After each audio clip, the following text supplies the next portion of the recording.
play in practice? The kid works hard. He's a lead head and he works hard. He likes running into stuff, which works out good if you're a middle linebacker. And he puts the time and effort into it necessary to really learn and to be able to do the right things on Saturday. How much would it mean for you guys to get bowl eligible, Mike? It would mean a lot. It's another game that myself and the rest of the seniors get to play in a Missouri uniform, those are dwindling down, so to have an extra one would be awesome. It seems like, just at least on paper, these next 4 games are critical toward that goal. Can you guys afford to think that way? I mean, are you guys kind of aware that this stretch coming up seems like a chance to make hay? You got to take it game by game. In this conference, any team can beat any team on any day. We have to take it that way. We have to think of it that way, and we have to practice that way. I mean, how crushing would it, I mean, I know you don't want to think about it now, but how crushing would it be if you guys didn't go? Especially after last year. I mean, because you played in Atlanta a couple times.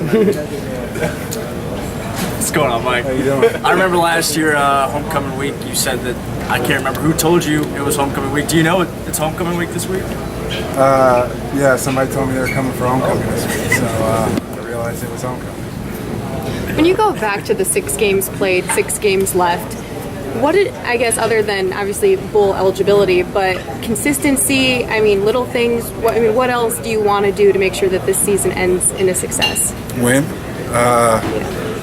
There's when you have all the newness we have, you have new guys in big roles. It can get tough at times. You have young guys in there. It can get tough. Keep everybody focused and on the right path during the week.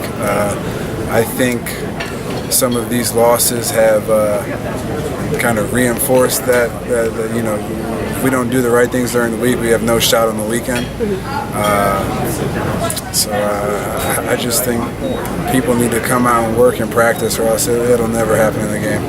Do you have certain games this past year where you've seen practice not go so well, or it started out well in the week and then towards the end you could see the result on the field? Which games? For sure. I mean, I couldn't tell you which game because I kind of erased my mind after a week, but there's definitely a direct correlation as to how we practice and how we play on Saturdays. Mm-hmm. Coach likes to run that hurry-up offense. Obviously, though, this last game, they took 3 and out, six possessions, straight possessions for the offense. So for you guys, it's obviously taxing, but do you like that pressure? I mean, do you feel like you can handle it as a defense? Yeah, we can handle it. I think there's anything we can't handle.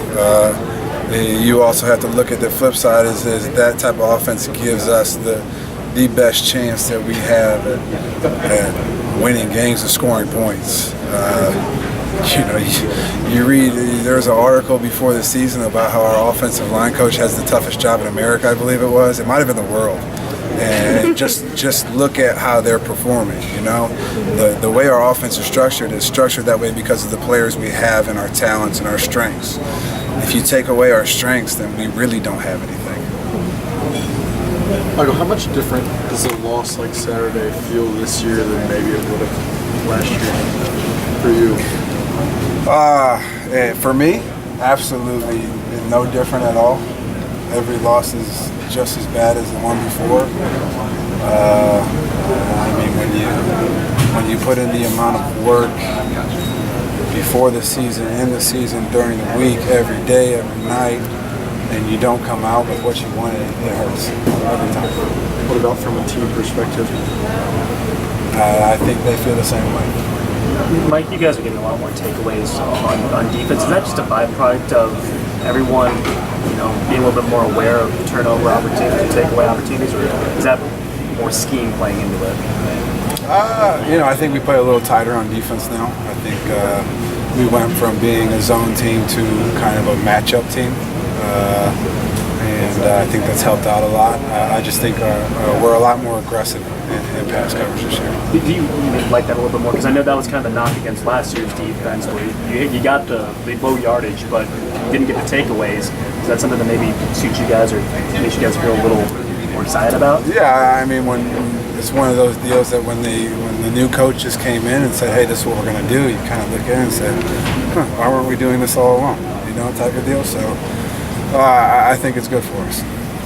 Michael, did you give Garrett much advice before his first start, or is he a kid that you thought could handle it pretty well? I knew he could handle it. You know, he's the type of kid you have to calm down a little bit. Yeah. You know, he has 800,000 things running through his mind. The other day at practice, coach asked him a question, like, what do you have on this play? And he said like 85 things, and I said, like, what are you thinking about? But other than that, I know he puts in the work during the week, and he beats himself up enough during the week in practice when he does things wrong that he'll get it right on the weekend. What changes for you going from the middle to now where you're playing outside? Everything. You know, there's times when I am back in the box, kind of playing the normal position I've been playing, but I have a lot more pass coverage responsibilities, which I actually like. I get to move around a little bit more. And the hardest part for me on Saturday was actually realizing that I have to be on one side of the field or the other instead of right in the middle. Yeah. I actually had to look at where the short side of the field was most of the time, and sometimes I was standing on the wide side of the field and the play was being called, and I look around and I'm on the wrong side. It's never happened before, but I'll get there. You like that better? Like what better? Being in the new spot? Yeah, sure. As long as I get a play, I'm a pretty happy kid, you know? Did you play outside at all in high school, or were you mostly in the middle then too? I played Sam for my freshman year of high school, but That's been a while, huh? it's been a while, and when I played Sam in high school, it was like, hey, line up here and go do something. You know, it's a little different now. Yeah. Mike, what have you seen from Gibson this year? It's the first time he's really kind of solidified himself as a starter. Yeah, you know, JG's the type of kid where me and him are the same age. We came in together, we lived together, and he's always had the talent and the makeup to be really good, and he's just kind of honing that in.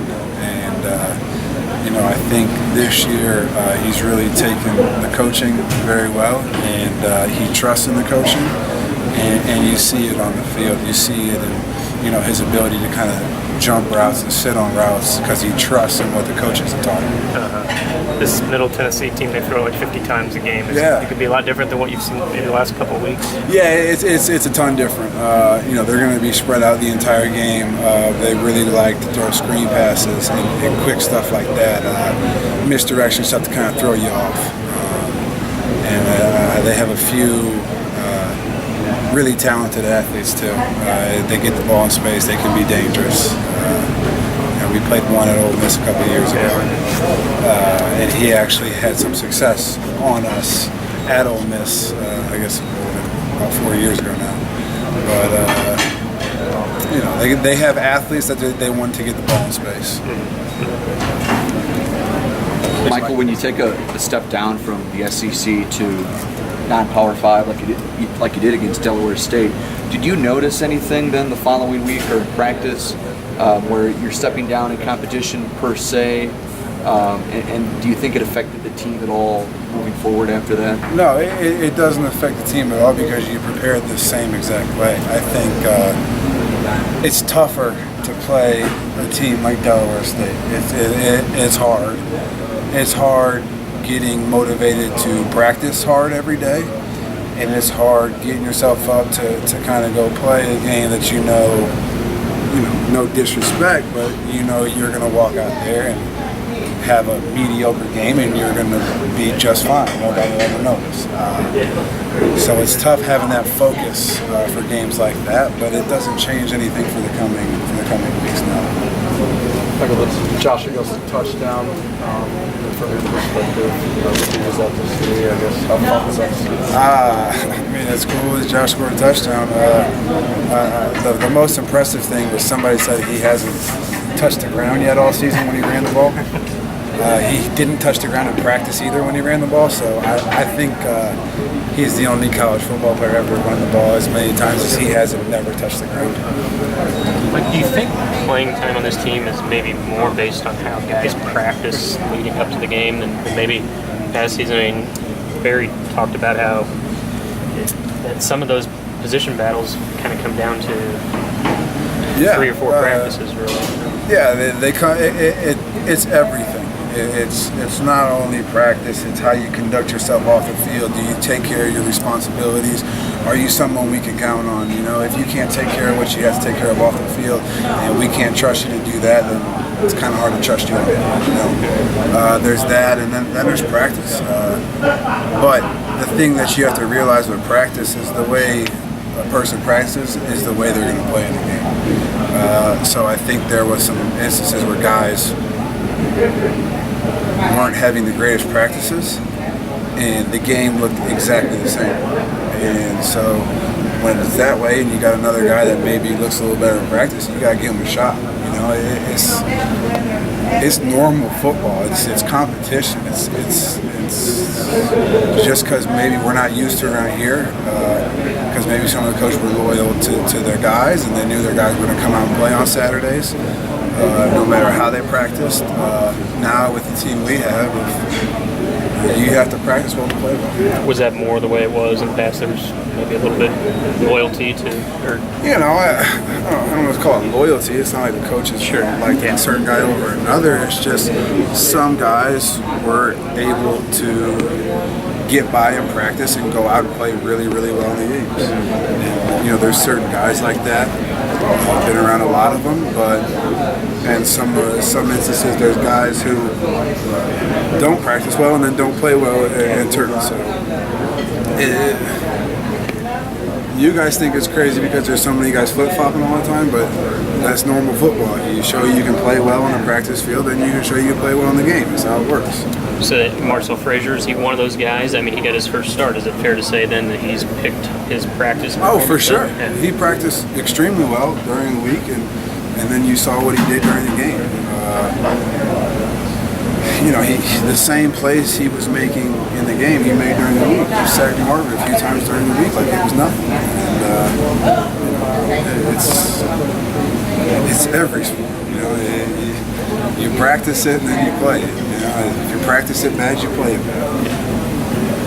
You guys look at the schedule. I know the answer, but like everyone else, and say, okay, this next 3-4 games are more manageable. How do you guys have to look at it instead? We're not.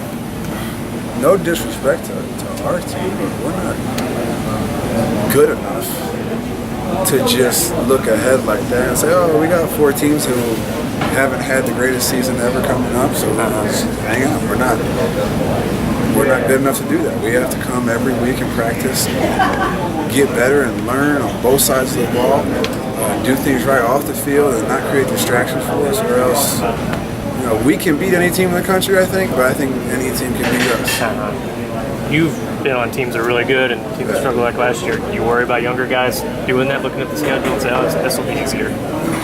No, because I think there's more important things to worry about. Are they doing the right things off the field? Are they getting ready to practice the right way? Do they have the right attitude at practice? With young guys, that's the tough part.